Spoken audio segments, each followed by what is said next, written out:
तो आज हम लोग पढ़ेंगे एसएसटी का चैप्टर 1 का पार्ट 2। तो the British in Bengal from trade to institution. The British build their first factory trading centre in Bengal in 1651 AD. तो यहाँ पे हमें ये लाइन ऐसा कह रही है कि जो ब्रिटिशर ने अपनी पहली फैक्ट्री ट्रेडिंग सेंटर बंगाल में 1651 एडी में बनाई थी। In 17th century AD emperor Farrukhsiyar allowed them to trade freely in Bengal. Bihar Orissa का वो राजा, उसने अलाउ कर दिया, किसको, ब्रिटिशर को उसने अलाउ कर दिया कि वो वहाँ पे ट्रेड करे, और उन्होंने ट्रेड करने का अलाउ कर दिया, और उसने कलकत्ता में भी ट्रेड शुरू करने का अलाउ कर दिया था। After 1740 AD Britisher fortified their factory Fort William and their relations with Sirajuddaula. तो यानी कि 1740 एडी के बाद ब्रिटिशर फोर्टिफाइड देयर फैक्ट्री, ब्रिटिशरों ने अपनी फैक्ट्री फोर्ट विलियम को के की मदद से सिराजुद्दौला जो राजा था, नवाब ऑफ बंगाल था, उससे रिलेशन बहुत अच्छे बनाए थे। The Nawab of Bengal stated Sirajuddaula invaded Fort William on 15 June 1756 and defeated the British. और नवाब ऑफ बंगाल को बहुत ब्रिटिशर अच्छे नहीं लगते थे, तो ब्रिटिशर को उन्होंने युद्ध किया 15 जून 1756। तो हमें ये डेट याद रखनी है। तो और उस युद्ध में ब्रिटिशर हार गए थे। और अब हम लोग पढ़ने वाले हैं, अब जो हमारा टॉपिक है द बैटल ऑफ प्लासी। क्या कहा? बैटल ऑफ प्लासी, जो कि 1757 एडी में लड़ा गया था। News of the British defeat at Calcutta reached Madras Chennai. Britisher की जो हार हुई वो कलकत्ता से मद्रास, जो भी हमारा आज का चेन्नई है, उधर तक पहुंच गई थी। द ब्रिटिशरों ने quickly sent an army to Calcutta under the leadership of Robert Clive. तो ब्रिटिशरों ने अपनी आर्मी को फास्टली, तुरंत ही आर्मी को कलकत्ता से को भेज दिया under the leadership of cleave, यानी कि जो क्लीव है उसका पूरा नाम रॉबर्ट क्लीव है। मानेकचंद अ trustworthy of nawab took a bribe and handed over Calcutta, जो बहुत ही विश्वासु इंसान था मानेकचंद, नवाबों का नवाब कौन था? सिराज उद दौला था। तो उसको एक ब्राइब दे दी कलकत्ता के बारे में to the Britisher. The Britisher now resorted to diplomacy in which bribery was predominant. They got the support of Nawab's commander-in-chief of Mir Jafar's army and promised him to make him नवाब। तो उन्होंने क्या कर दिया, ब्रिटिशरों ने, उनको control चाहिए थे बंगाल पर, लेकिन वो मिल नहीं रहा था उनको। तो उन्होंने मीर जाफ़र, जो कि नवाब ऑफ बंगाल का जो आर्मी था, उसका हेड था, उसको कहा कि हम तुम्हें प्रॉमिस करते हैं कि तुम हमें सिराजुद्दौला को हराने में मदद करो, हम तुम्हें उसके बदले में नवाब बना देंगे। कहाँ का नवाब? Nawab of Bengal. At the same time they got the big leaders of Bengal, Jagat Seth, Rai Durlabh and Amichand on their side. In March 1557, the British invaded the French colony and challenged the Nawab on 23 जून 1757। तो मार्च महीने में 1757 एडी में ब्रिटिशरों ने फ्रेंच लोगों के साथ मिलकर नवाबों को चैलेंज दिया और युद्ध शुरू किया 23 जून 1757 में।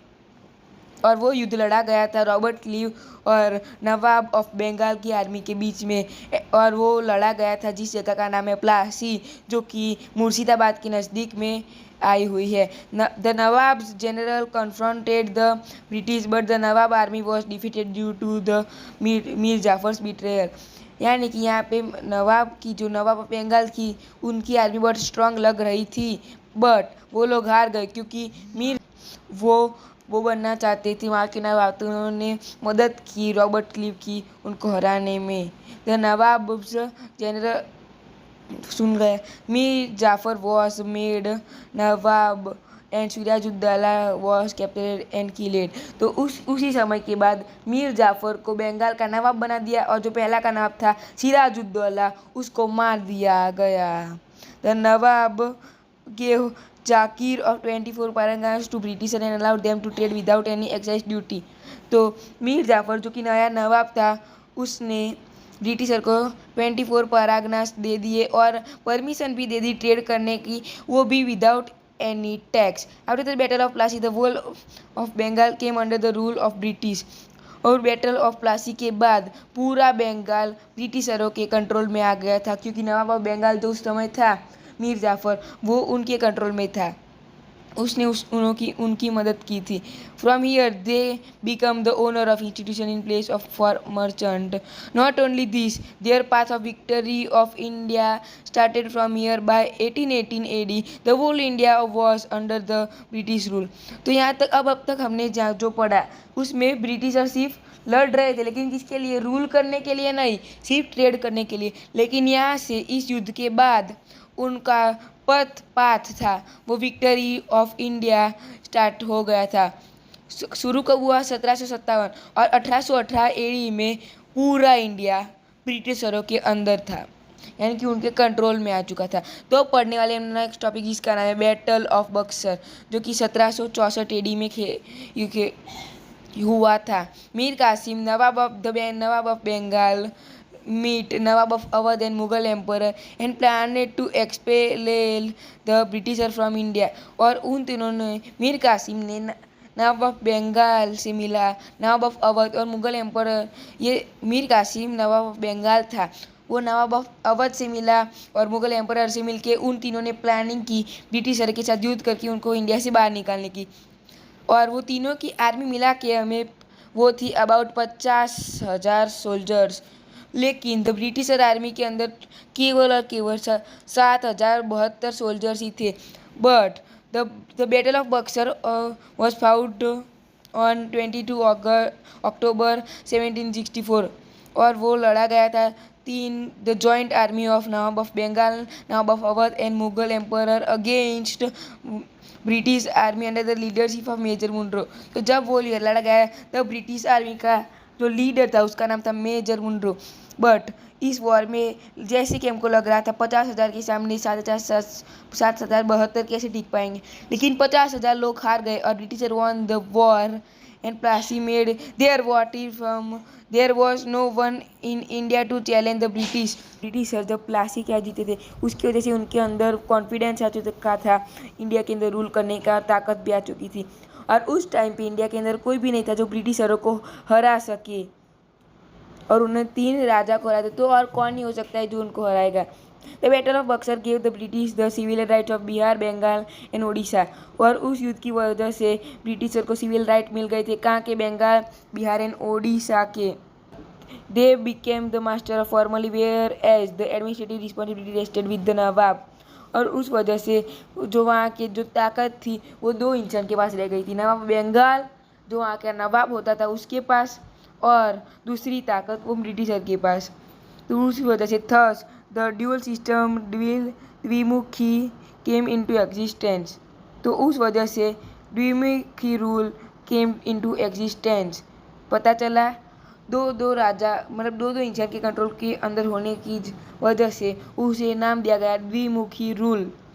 तो अब हम लोग पढ़ने वाले हैं मैसूर वॉर, इसके बारे में, मैसूर वॉर के बारे में। Mysore become the most powerful state in South India after the end of Vijayanagara empire in 1761 AD।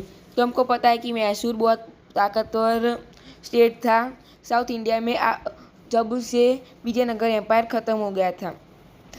Mysore था वो था under the leadership of Hyder Ali. वो उधर का राजा था जिसका नाम था हैदर अली। हैदर अली था ना, वो बहुत ज़्यादा स्मार्ट था, क्योंकि उसने तभी से शुरू कर दिया था यूरोपियन आर्म मेथड। उसको पता चल गया था कि अगर हम लोग तलवार और उन सब से लड़ेंगे तो हम ब्रिटिशर के साथ कम्पीट नहीं कर पाएंगे, क्योंकि ब्रिटिशर उधर से गन से हमको उड़ा देगा। उसने वहीं से प्रैक्टिस शुरू कर दी थी और उसने अपनी आर्मी को इतनी मजबूत बनाई थी, और ब्रिटिशर को पता चल गया था कि ये बहुत ताकतवर है, तो और उनको रूल भी करना था। तो ब्रिटिशर उसके साथ लड़ने आए थे, और उन दोनों के बीच में, ब्रिटिशर और मैसूर के लोगों के बीच में 4 बार युद्ध हुआ था। पहला 1767 to 69 AD, दूसरा था 1780 to 1784 AD जो कि 4 साल तक चला था। तीसरा था 1790 to 1792 AD, और चौथा था 1799 AD, जो कि सिर्फ एक ही साल चला था। The first two battle were fought between the Hyder Ali and the Britisher. तो जो पहले दो युद्ध थे मैसूर वॉर की, वो लड़े गए थे हैदर अली और ब्रिटिशर के बीच, और बाकी के दो जो युद्ध यानी कि थर्ड और fourth rule war of Mysore, वो लड़े गए थे उस हैदर अली के बेटे टीपू सुल्तान के और ब्रिटिशर के अंदर। और the first Mysore war was ended without any result because Hyder Ali death in 1782। तो जो पहला मैसूर वॉर था उसका कोई रिजल्ट आया नहीं था, यानी कि कौन जीता वो पता नहीं था, और हैदर अली मर गया था, और दूसरा मैसूर वॉर शुरू हो गया था, और उस वक्त हैदर अली की डेथ हो गई थी, वो मर गया था। और उसके बाद तीसरा मैसूर वॉर शुरू हुआ था, जो कि था टीपू सुल्तान और ब्रिटिशर के बीच में। लेकिन वो तीसरे मैसूर वॉर में टीपू सुल्तान हार गया था और उसको बहुत सारे हैवी लॉस से गुजरना पड़ा था, और लेकिन उसने बहुत ज़्यादा रिकवर किया खुद को और मेहनत करके उसने चौथा मैसूर वॉर लड़ा। लेकिन उस मैसूर वॉर में सडनली उसकी डेथ हो गई और वो मर गया, और जो पूरा मैसूर का पावर थी वो आ गई ब्रिटिशरों के हाथ में, और उस समय से वाडिया डायनेस्टी का भी डिक्लाइन हो गया और इधर तक हमने आज पढ़ा।